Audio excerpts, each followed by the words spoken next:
Bonjour à tous. Bienvenue à cette partie de cours où cette fois on va s'intéresser à quelques propriétés sur les coefficients binomiaux, c'est-à-dire les fameux P parmi n, c'est-à-dire le nombre de sous-ensembles à P éléments d'un ensemble à n éléments.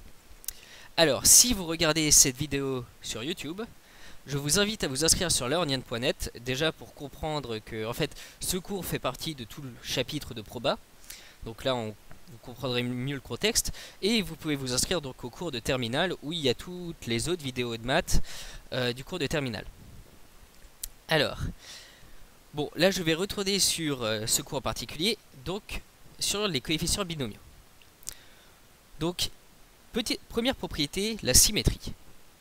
Donc pour tout entier n et tout entier p tel que 0 est plus petit que p qui est plus petit que n, on va avoir pour les coefficients binomiaux P parmi n va être égal à n moins P parmi n. Alors ça, c'est intéressant. On l'utilise de temps en temps en exercice. Pas si souvent, honnêtement. Mais par contre, il faut bien comprendre pourquoi c'est vrai. Et il y a une manière sûrement très compliquée de le démontrer, comme il y a des manières très simples de le démontrer. En effet, P parmi n, en fait, la question qu'il faut se poser en termes ensemblistes, qu'est-ce que ça représente P parmi n? P parmi n, c'est le nombre de parties de P éléments d'un ensemble E. Donc, partie d'un ensemble E, sous-ensemble d'un ensemble E, ça veut dire la même chose. Donc, c'est le nombre de parties qui contiennent P éléments d'un ensemble E. Or, à chaque partie, on peut associer de façon unique son complémentaire. C'est-à-dire, E exclut cette partie. Si je prends une partie A qui est de E, et ben il existe un et un seul complémentaire qu'on note à barre. Et donc le nombre de complémentaires le nombre de parties à P éléments, c'est exactement la même chose que le nombre de complémentaires de ces parties à P éléments. Or le nombre de complémentaires de ces parties à P éléments, eh ben, c'est le nombre de parties à n-p éléments. Parce que chaque complémentaire en fait aura n-p éléments. Et donc, il suffit en fait pour choisir un ensemble à P éléments, il suffit de choisir son complémentaire et de dire, je prends le complémentaire du complémentaire. Et donc, dénombrer les parties à P éléments, ça revient à dénombrer les parties complémentaires à n-p éléments. Et ça, donc, il y en a n-p parmi n. Et donc, P parmi n est égal à n-p parmi n. Petite conséquence, dans le cas où P est égal à 0, P est égal à 0, ça veut dire que le nombre de parties à 0 éléments d'un ensemble à n éléments, c'est égal au nombre de parties à n éléments d'un ensemble à n éléments, c'est-à-dire c'est égal à 1. C'est-à-dire ici, en fait, le seul ensemble qu'on peut choisir, ici c'est l'ensemble vide. Le nombre de façons qu'il y a de prendre l'ensemble vide, enfin, le nombre d'ensembles vides, il y en a un seul, il y a un seul ensemble vide. Et l'ensemble E, en tant que sous-ensemble de E, on a une seule fois un ensemble à n éléments, c'est E lui-même. Donc ça, c'est égal à 1. Et 1 parmi n, c'est égal à n-1 parmi n, c'est égal à n. Alors, petit exemple. Alors là, on va prendre un exemple concret. Par exemple, le nombre de façons de choisir 2 délégués parmi 30 élèves, c'est égal au nombre de façons de choisir 28 élèves qui ne sont pas délégués parmi 30. Imaginons, on a une classe où on raisonne autrement. On dit, à la place de choisir 2 délégués parmi 30, on dit, on choisit 28 élèves qui ne seront pas délégués. Ça revient exactement au même. Donc c'est 2 parmi 30 est égal donc à 28 parmi 30. Donc c'est toujours P parmi n est égal à n-p parmi n. Alors maintenant, propriété, ça c'est la relation de Pascal. Et celle-là, on tombe dessus de temps en temps en exo, elle est assez intéressante. Voilà. Pour tout entier n et tout entier p tel que 1 plus petit que p plus petit que n-1, on a p parmi n, c'est p-1 parmi n-1 plus p parmi n-1. Alors essayez de réfléchir 5 minutes à comment est-ce qu'on peut obtenir ce résultat-là. Mettez la vidéo en pause et ensuite je vais reprendre. C'est un bon exercice aussi. Donc ça peut essayer de se trouver. Raisonnez en termes ensemblistes. pourquoi ici j'ai du n-1 et du n-1 ici? Qu'est-ce que ça veut dire en termes ensemble lisse? Ça veut dire qu'ici j'ai un ensemble plus petit que ici. Et ici j'ai aussi des ensembles plus petits qu'ici, par contre pas ici. Alors essayez de raisonner en termes ensemblistes à qu'est-ce que ça peut vouloir dire. Bon, alors je vais reprendre la démonstration là, maintenant. Donc démonstration ensembliste. Soit E un ensemble de cardinal fini, n, avec n plus grand que 2. Soit A un élément fixé de E.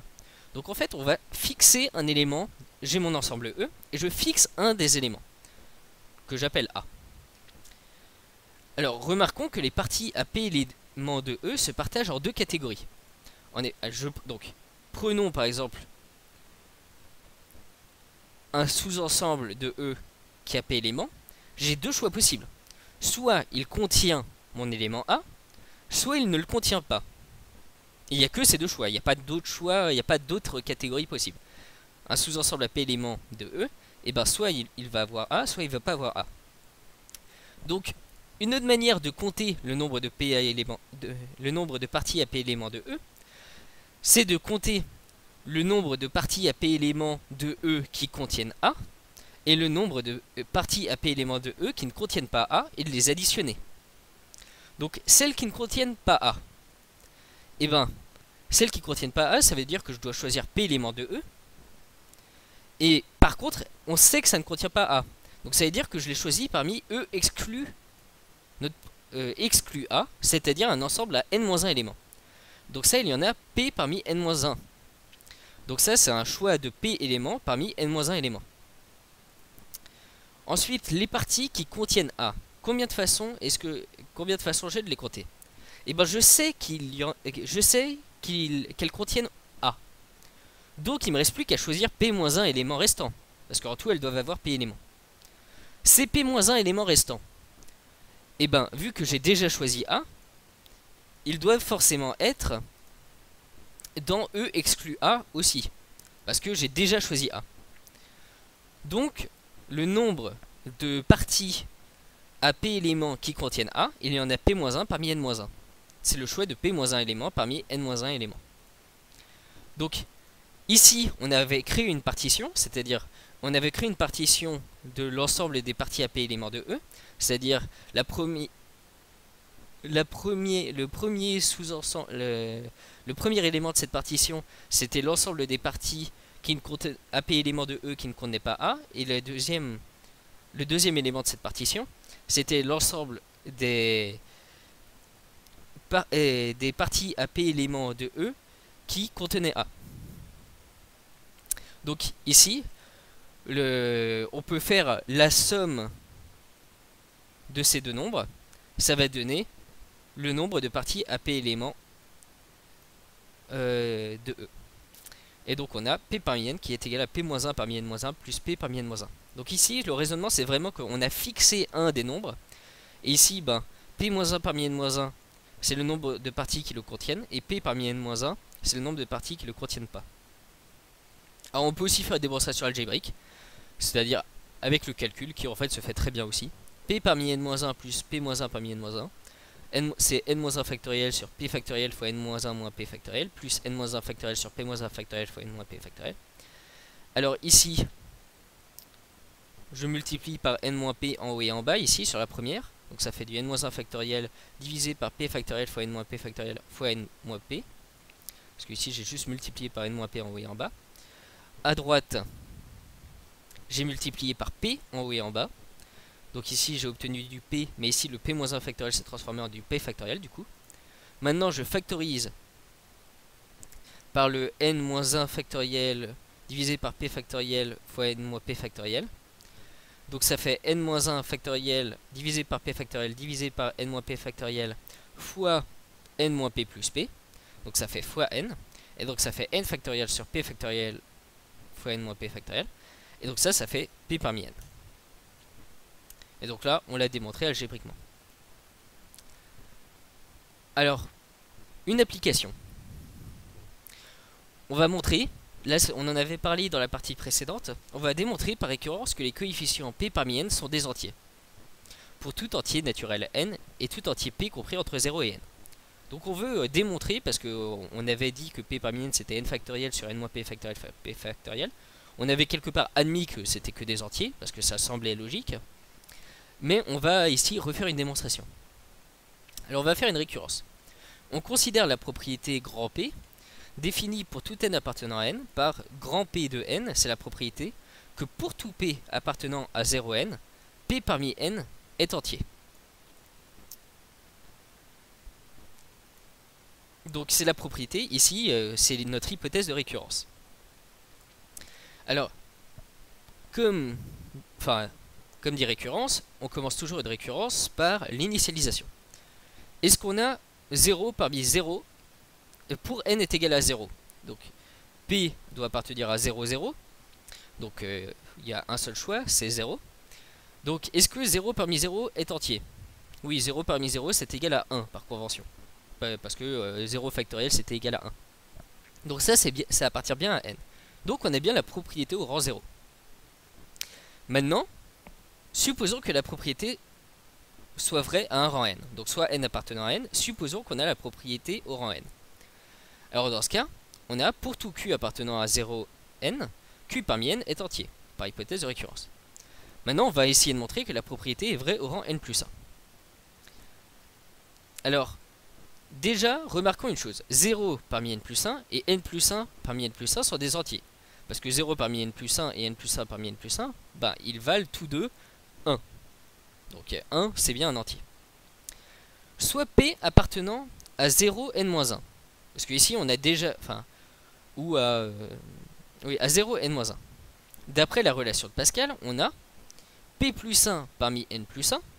Donc ici, on s'est limité à 0 n-1. Parce que le cas en fait où on aura 0 et les cas où on aura n plus 1, et ben on les a déjà fait ici. Et on a déjà montré que dans ces cas-là, on a bien des entiers. Donc soit P appartenant à 0 n-1. On a P plus 1 parmi n plus 1, qui est égal à, d'après la relation de Pascal. Alors ici, je baisse le terme qui est en haut de chaque côté. Et le terme qui est en bas, je le baisse une fois et l'autre fois, je le baisse pas. Et donc ça fait P parmi n plus P plus 1 parmi n. Or, par hypothèse de récurrence, P parmi n et P plus 1 parmi n sont des entiers, d'après l'hypothèse de récurrence. Donc ça veut dire que pour tout P appartenant à 0, n-1, P plus 1 parmi n plus 1 est un entier. Finalement, pour tout P appartenant à 0, n plus 1, P parmi n plus 1 est un entier. En effet, ici, grâce à ce qu'on a fait ici, on a montré que c'était vrai pour tous les nombres allant de 1 à n. Et ici, on a montré que c'était aussi vrai pour 0 et aussi vrai pour n plus 1. Et donc, pour tout P appartenant à 0, n plus 1, P parmi n plus 1 est bien un entier. D'où on a la propriété qui est vraie au rang n plus 1. Et donc, d'après le principe du raisonnement par récurrence, on en déduit que la propriété est vraie pour tout n appartenant à n. Donc, les nombres P parmi n sont bien des entiers. Et donc là, on a vraiment une démonstration très propre du fait que ce sont tous des entiers. Alors ici, petite remarque intéressante, c'est une manière très schématique de comprendre cette relation de Pascal, c'est le triangle de Pascal. Donc la relation de Pascal permet de calculer les coefficients binomiaux de la façon suivante. Pour trouver un certain coefficient, on additionne dans le tableau suivant les coefficients situés juste au-dessus et juste au-dessus et à gauche entre eux. C'est-à-dire ici, je vais noter les P sur la même ligne, les n ici, et imaginons ici, je veux calculer 1 parmi 2. Et bien 1 parmi 2, ça va être égal à 1 parmi 1 plus 0 parmi 1. Imaginons, je veux calculer 3 parmi 4. 3 parmi 4, ça va être égal à 3 parmi 3 plus... non, désolé. J'étais à 2 parmi 4. Donc 2 parmi 4, ça va être égal à 2 parmi 3 plus 1 parmi 3. Et ainsi de suite. Donc en fait, ici, on peut quelque part construire par récurrence tous les P parmi n. C'est-à-dire, d'abord, j'ai 1. Ensuite, à cause du 1, bah, j'ai 1 ici. Et lui, bah, le terme au-dessus, c'est 0 plus en haut à gauche, c'est 1. Donc déjà, sur la diagonale, j'aurai que des 1. Ici, c'est ça plus ça, donc ça fait 1, 2, 3, 4 et compagnie. Ici, j'ai 2 plus 1, donc ça fait blablabla. Ici, j'ai 3 plus 3, compagnie. Et donc ici je peux construire quelque part mon triangle de Pascal. Alors on appelle ça un triangle parce qu'on voit bien que finalement tous les termes ici ils valent 0 en fait. Ici j'ai des 1 sur la diagonale et après là j'ai tous les termes de mon coefficient. Et à chaque fois donc j'ai tous les termes valent p parmi n. Et à chaque fois ça vaut le terme du dessus plus le terme au-dessus à gauche. Donc c'est une manière très schématique de voir ce triangle de Pascal. Alors, voilà pour les coefficients P parmi n. Et donc dans la partie suivante, on va parler du binôme de Newton, la formule du binôme de Newton, qui est une formule extrêmement importante. La démonstration se fait assez facilement grâce aux règles sur le dénombrement. Mais c'est vraiment une formule qui est très pratique et qu'on retrouve dans pas mal d'exos en pratique. Donc on verra ça dans la prochaine partie du cours. Et donc encore une fois, si vous êtes en train de regarder cette vidéo sur YouTube, je vous invite à la regarder sur learnian.net et à vous inscrire à tout le cours de maths. Et si vous êtes prof, learnian.net est un site web où vous aussi vous pouvez mettre des cours en ligne et partager des vidéos. Donc n'hésitez pas à partager cette vidéo aussi si vous l'aimez bien. Et à bientôt pour la formule du binôme de Newton. Salut!